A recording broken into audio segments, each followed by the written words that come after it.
Assalamualaikum warahmatullahi wabarakatuh. Hello everyone, my name is Vinka Asmi Fitriani.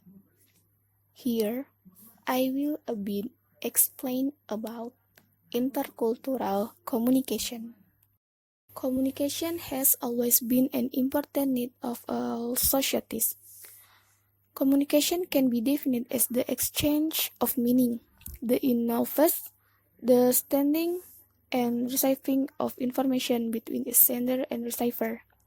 This happens not only through the use of words, but also through nonverbal factors, such as gestures and facial expression. The message received can be very different from the message we send. The common for communication is shown in figure below. 1. Search. The searcher is the person with an idea he or she desires to communicate. 2. Encoding. Encoding is the process of putting an idea into a symbol. 3. Message. The term message identifies the encoded thought.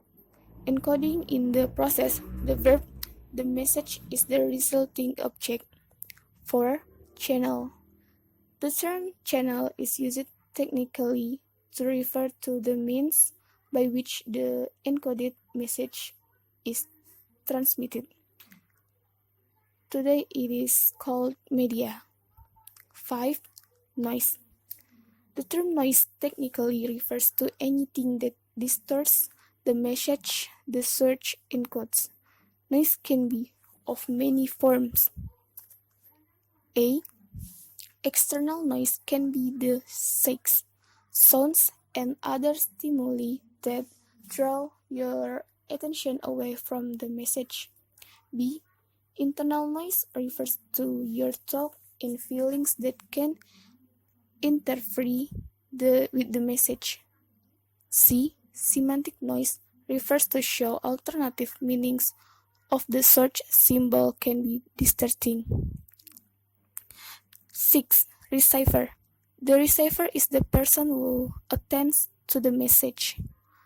7. Decoding. Decoding is the opposite process of encoding and just as much an active process. The receiver is actively involved in the communication process by assigning meaning to the symbols received. 8. Receiver response.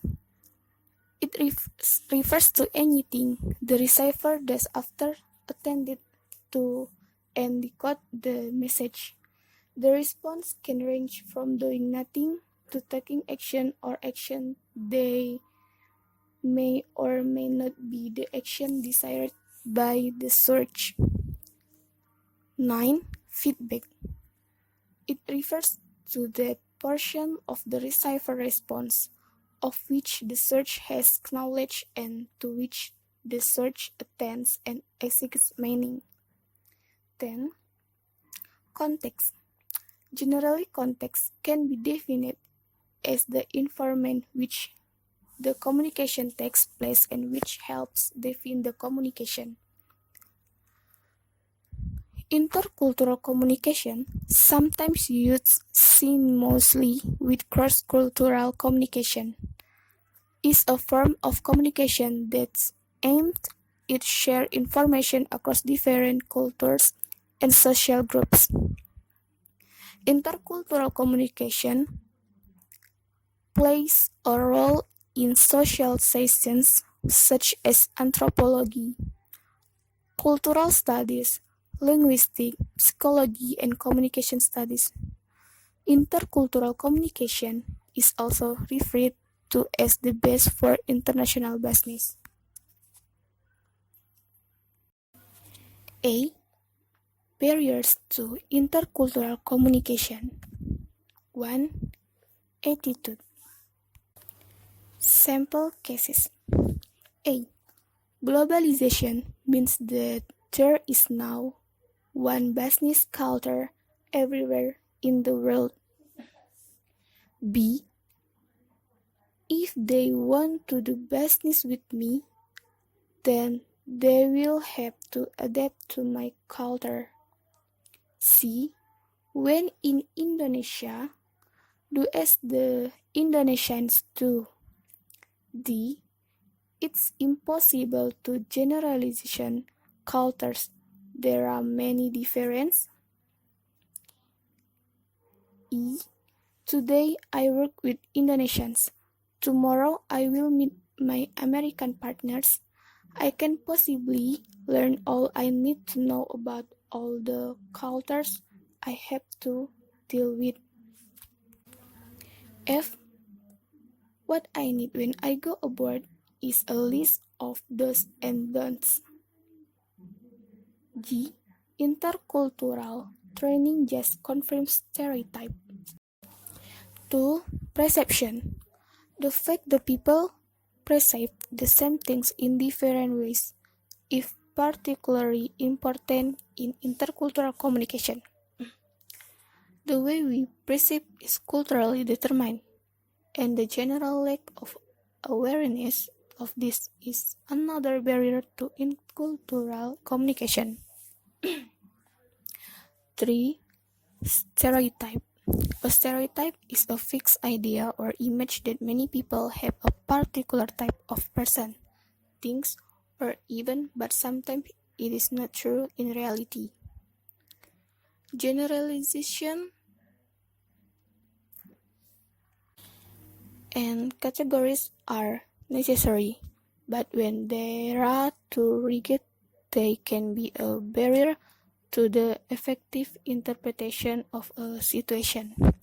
In intercultural communication, it is vital to distinguish between what is part of a person's culture background and what is the part of their personality. 4. Interpretation. Goody-Kunz suggests 3 ways of checking our interpretation of other people's behavior. 1. Perception checking. The aim of perception checking is to ensure that our interpretation of the other person's behavior is what he or she means it to be. First, we have to describe what we took the other person's mean. Before asking if this interpretation is correct, even this process is culturally determined, and for people from some cultures could be too direct. 2. Listening. Effectively, it is important to distinguish between hearing and listening, which envelops much more attention and includes absorbing new information, checking it with what you already know, categorizing it, selecting ideas, and predicting what is coming next. 3. Giving feedback. This is the verbal or non-verbal response to others.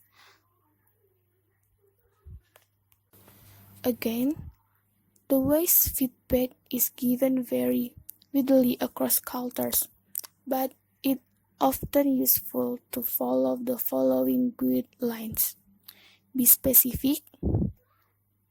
Separate the feedback from the person. Present the problem as a mutual one. Mix negative with positive feedback.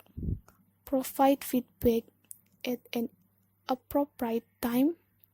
Use I statement whenever possible. 5. Culture shock.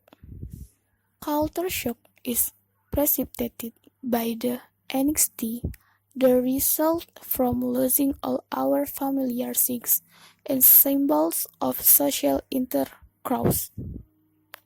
The second argues include the 1001 ways in which we orient ourselves to the situations of daily life. Further discussion about culture shock will be in the next chapter.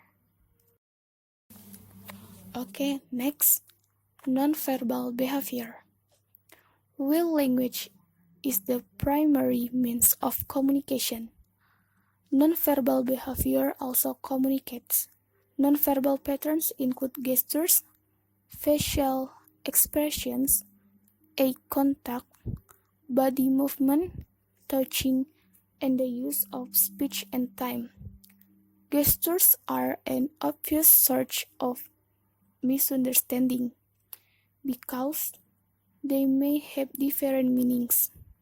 However, other forms of nonverbal communication may cause particular difficulty, partly because we do not think about them much.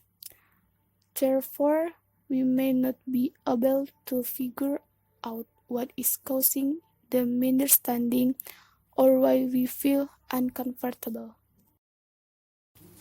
B. Cultural learning.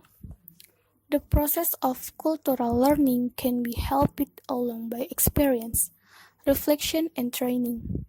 Intercultural training not only provides information but also develops skills and encourages attitude to enable people to progress along the cultural learning curve. C. Dealing with difference. If technical skills is the only criterion for working aboard, the result will be rarely successful. Where aggression, speed, and competitiveness may be important in a monocultural environment, they could be dangerous in an intercultural one where qualities such as adaptability and high tolerance for ambiguity are more important. D. Improving intercultural communication. In interactions with people from foreign cultures, a person who is interculturally competent understands and culture-specific concepts of perception, thinking, feeling, and acting. 1. Break the assumptions. Assumptions are beliefs rather the object truth and are usually influenced by a number of subjective factors. 2. Empathies. In order to come to appreciate and understand people from different cultures, empathy is vital. Through putting yourself in someone else's shoes, you come to see or appreciate their point of view. 3. Influence. Involving the others in text or decision making empowers and builds strong relationships.